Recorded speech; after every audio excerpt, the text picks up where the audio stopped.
Dear friends, it's a big pleasure to have this opportunity to express my understandings about the universal health coverage as a subject that is mobilizing this debate in Tunis. And I'd like to apologize for my absence in this meeting, since I was completely organized to be with you, but a last moment problem with my health avoid my travel. And I'd like to begin my exposition about the Brazilian experience, making a point of difference between our universal health system building process and the meaning of universal health coverage. Universal health coverage is a strong move of the global health policy debate right now. Is not immediately considered as a synonym of the universal health system, since the concept of universal health coverage is mostly related with the entitlement of the citizens of a country in terms of healthcare access.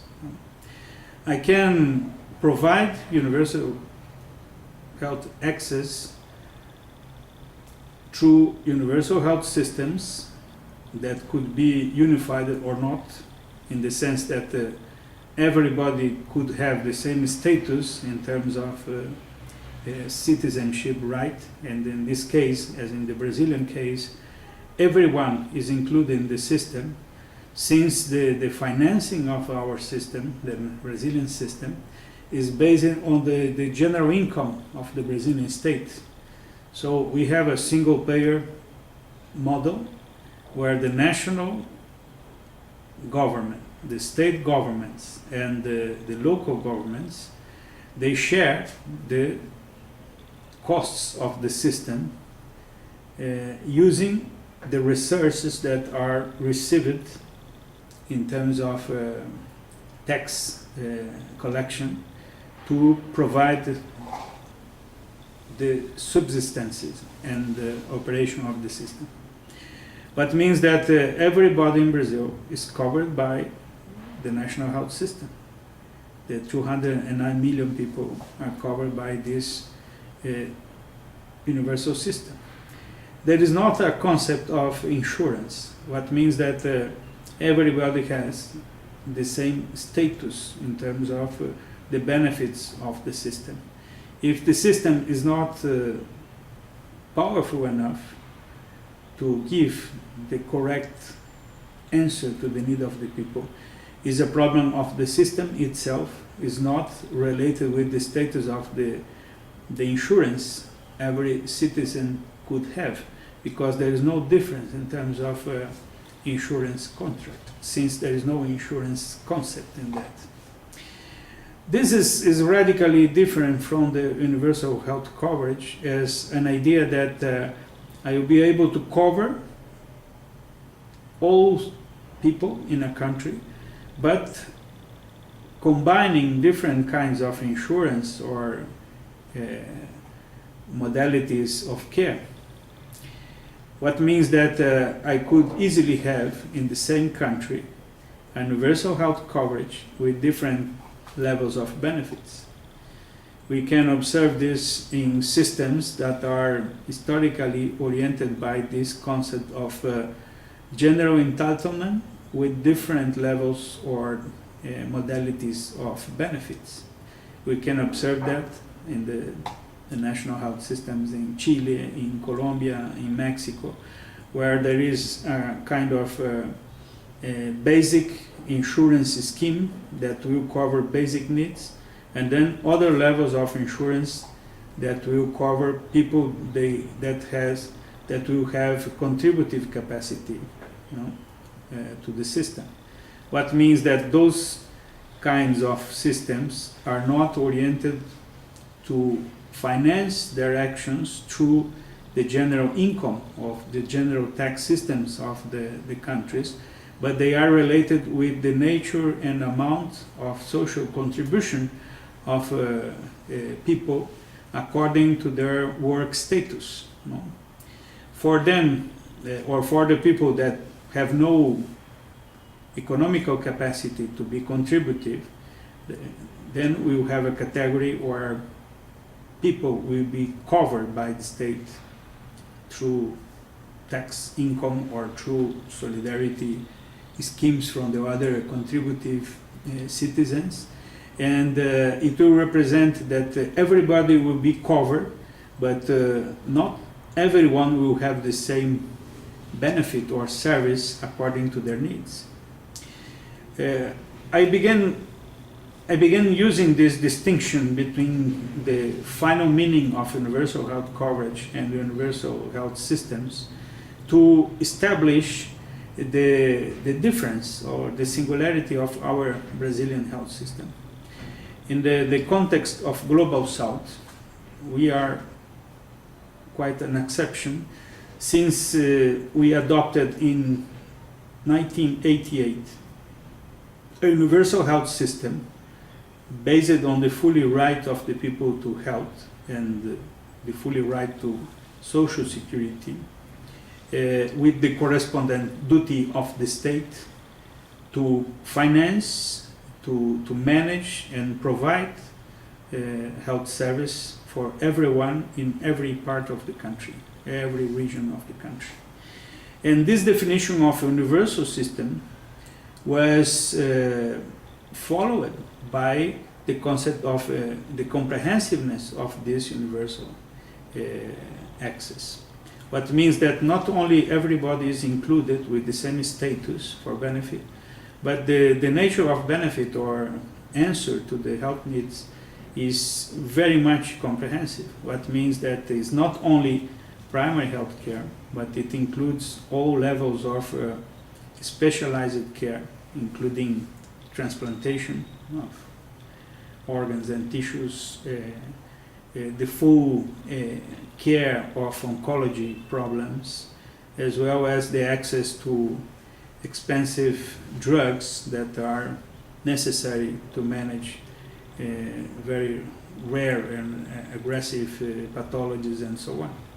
So the nature of the needs that are covered or that are answered by the system is in a constant development. By other hand, the fact that the system is defined as universal and comprehensive establishes the needs to look for an egalitarian approach, where, of course, the continuous effort to eliminate any kind of inequality or inequity in the sense of the possibility of people to arrive to have the care that is established as universal is continuous pressuring in order to make this system as good as it could be in order to achieve those very high levels of demand. So in the building of this system, the first question that was fundamental in terms of its historical process was the adoption of the idea of an universal, comprehensive, and egalitarian system. I know that it's not an easy question in societies where the inequalities are naturalized and accepted. It wasn't easy in Brazil to build this concept of a universal system due to our historical backgrounds, marked by slavery and marked by a highly unequal society. So in this sense, we began to talk about universal health system in the 70s or even at the end of the 60s, doing a kind of a counterposition to the military government in terms of the philosophy of the social policies. Since it was naturalized during and even before the military government, the idea that the people that will receive full coverage in social security, including health, would be the formal workers. And this narrative of formal workers and its protection was more or less accepted as natural in society. Since we adopted a concept of a universal system, we were obliged since the 70s to formulate a policy and a system of health that would need to cross this limit of formal workers and social contributions to health in order to generate universal access based on general tax income and based on the citizenship status where everybody will be subject of right. Since this concept adoption, we began to struggle to achieve this national health and social security universal system. And we used the opportunity to make it real in terms of law when we developed the new constitutional debates, and finally achieved to make this idea as the dominant idea in the new constitutional charter of the country. This kind of achievement was very much related with the capacity to mobilize different actors, the parliamentarian front, different labor unions, movements, community movements, intellectual communities to sustain that. Even in conflict with the dominant groups representing a very traditional economical perspective.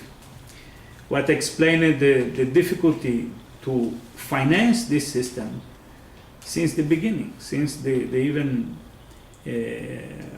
initial steps of our national health system, since the financement of this universal system was very much submitted to the traditional macroeconomic formula, where the concept of social expenditure is very much submitted to the limit of a conservative approach to budget, and where we consider that the economical development is and growth is not directly connected with the intention to redistribute richness through social protection systems as health systems. In this case, the continuous struggle for more research, sufficient research to make real our system, establish a kind of scarcity environment where a continuous move by social movements and political progressive movements were oriented to achieve enough research for the full development of the system. It was a quite long journey to establish the rules of the financement. We achieved it at the year 2000. 12 years after the adoption of universal health system, we achieved the first level of definition in terms of how much must each level of government, cities, states, and the national government, must provide as the basics resource for system. And it was defined that the local governments must provide at least 15% of their net income for health. The states 12%, and the national government around 10%, according to the evolution of the national product. In this sense, after that, we waited more around 10 years to establish the way those research would be classified in terms of health expenditure. And nowadays, in 2017, we are suffering the effects of the recent coup d'etat, that was developed in the Brazilian parliament, and that broke the presidential period of Dilma Rousseff. In this new situation, the parliament approved a very regressive policy in terms of social care, frozen all social and state expenditures for 20 years. What means that our social systems, social protection systems, are blocked in terms of evolution, and we receive only the recognition of inflation rates to be expanded year after year for 20 years.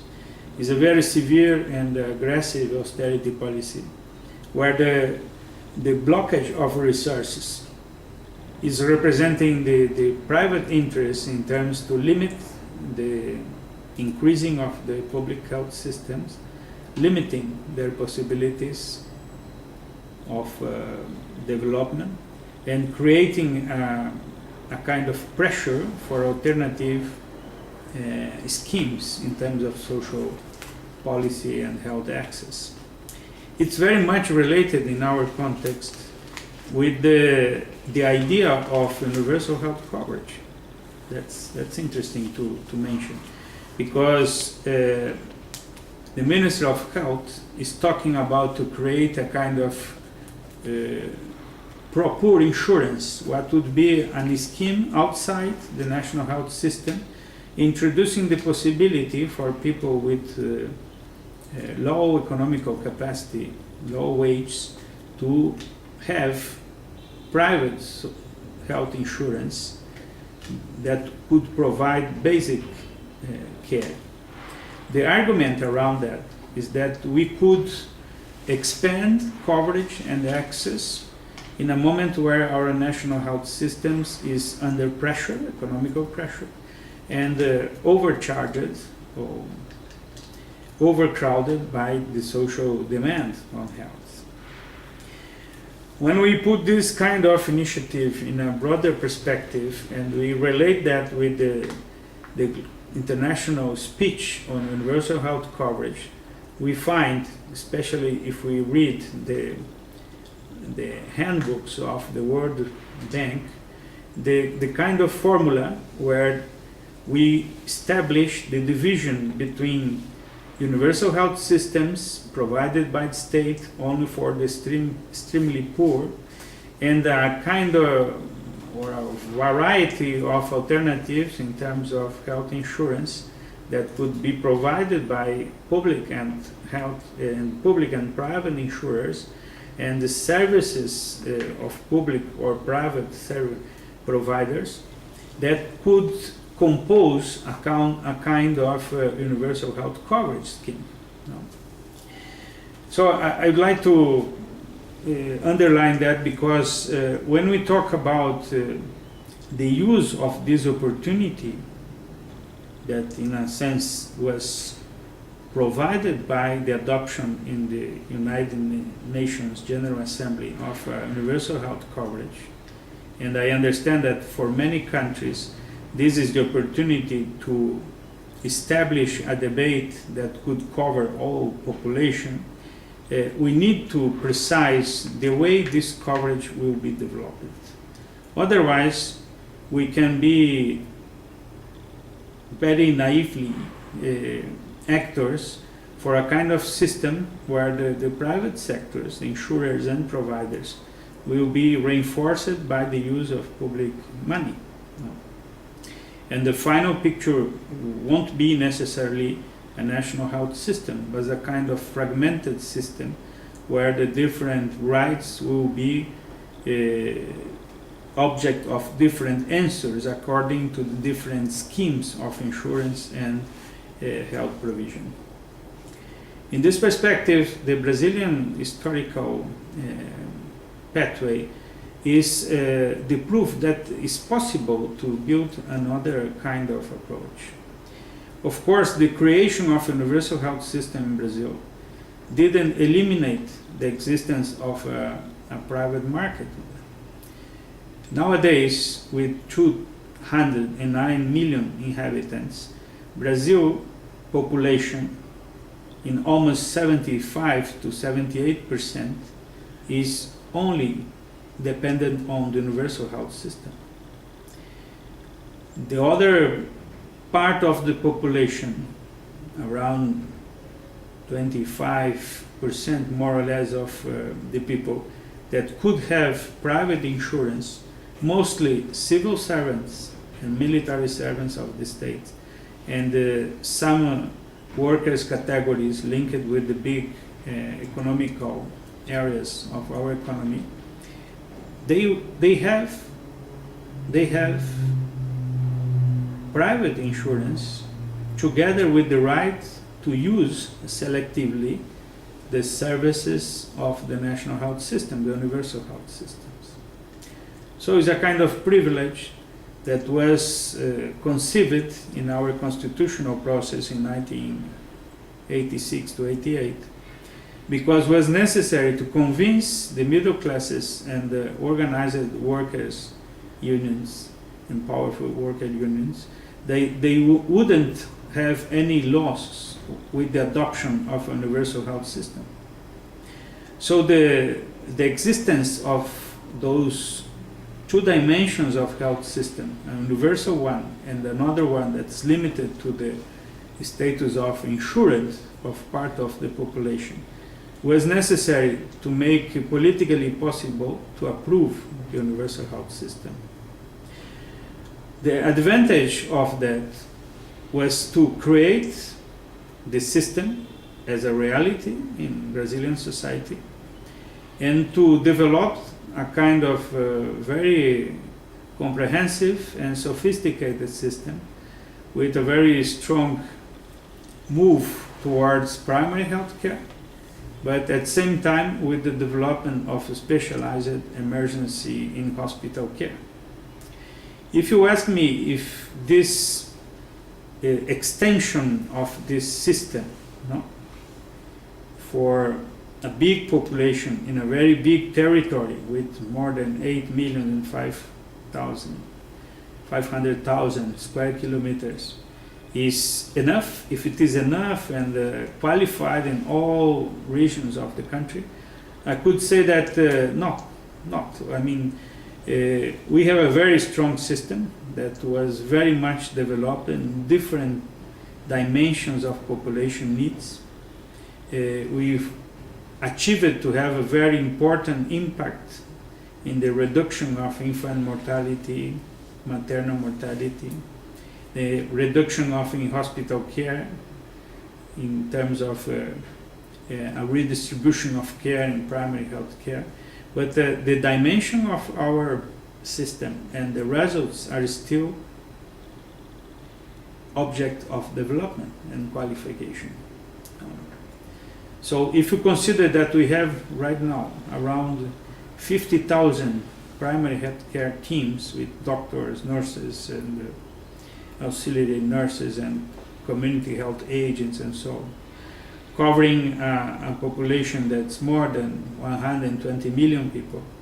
But part of these primary health care doctors teams are of foreign doctors, mostly Cuban doctors, because we were obliged to import doctors to make possible the presence of medical doctors in regions where we had difficulty to establish the Brazilian doctors. By other hand, when we consider the fact that many specialized medical fields are not present in all territories, and we need to reinforce the dimension of our hospital structures, we are talking about a system that is still in a process of development and increasing. No? The growth of the system is still demanding a much larger scale. It means that the instability of our system is related with the historical moment where we are in terms of system development. And by other hand, it's linked with the permanent struggle against very conservative economical policies where the limitation of the health expenditure, social expenditure, is always a problem. The basic problem is not related with the state by itself, but there is a problem in the correlation of power in society. I mean, if there is a problem in all this process, is that we still need to establish in society the understanding of health as a right, and then to provide the understanding of the right to health as part of our national identity, and then to move this debate of the financing of health policies to the higher economical decision process. In this sense, I think one important lesson of Brazilian experience is that to build national health systems within the framework of social protection systems based on human and social rights, what means universality, comprehensiveness, and egalitarian perspective, demands time, demands a continuous process of development. As we can see in the text that I sent to you regarding the development of the system, is a long pathway. We need to consider that the degree of inequalities we have in our countries in South, the global South, demands the understanding of the political meaning of the universal health and social protection systems development. And this political meaning is related with the way we shape society in terms of solidarity and equality. And in that perspective, there are many dimensions of the national health system that are triggered by the adoption of universal perspective. One is the need to develop a national capacity to control and to really regulate in terms of public interest all the levels of the healthcare supplies. So it's necessary to have a clear policy in terms of drug production and medical technology production.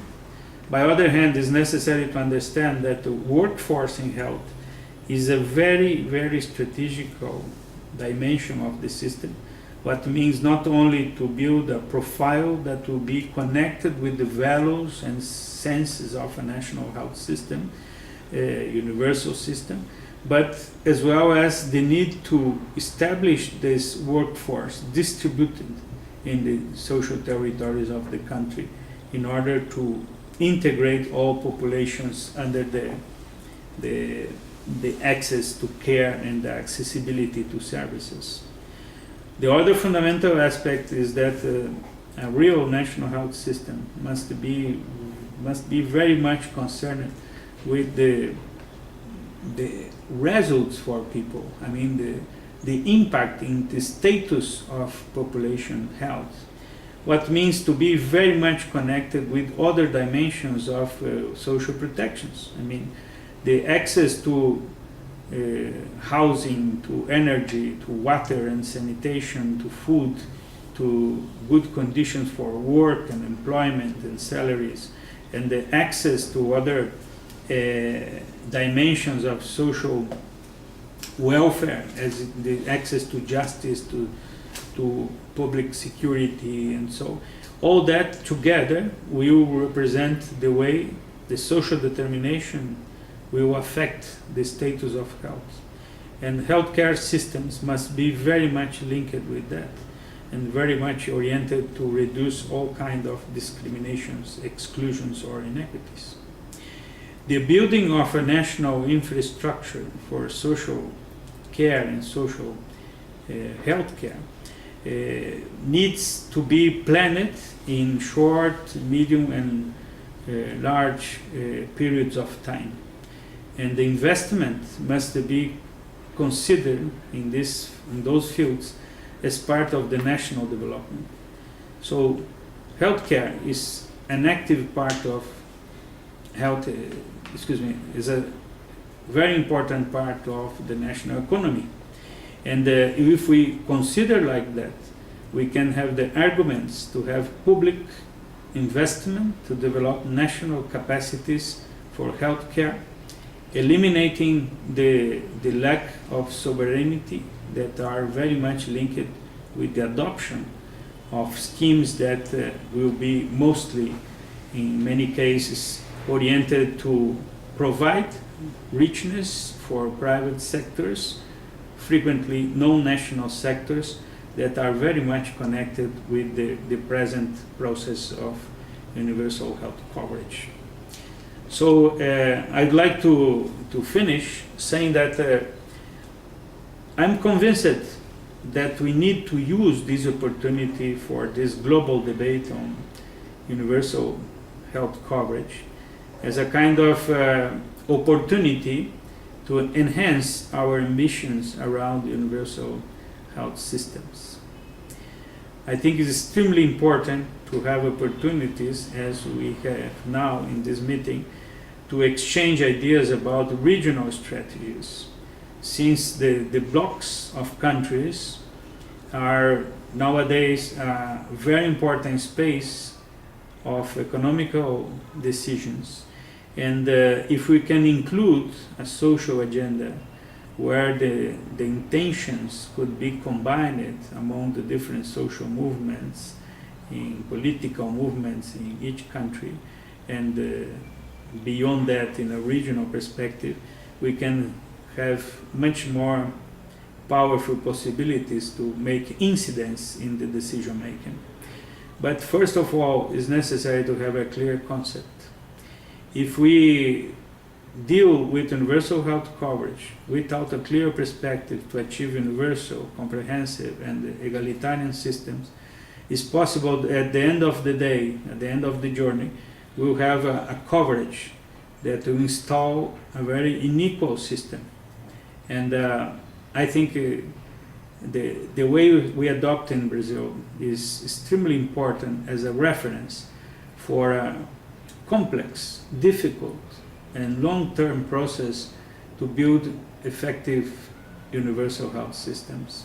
When it becomes part of the imaginarium of society, we establish enlarged identity of people in terms of what means to be part of a nation and to be part of a society based on solidarity.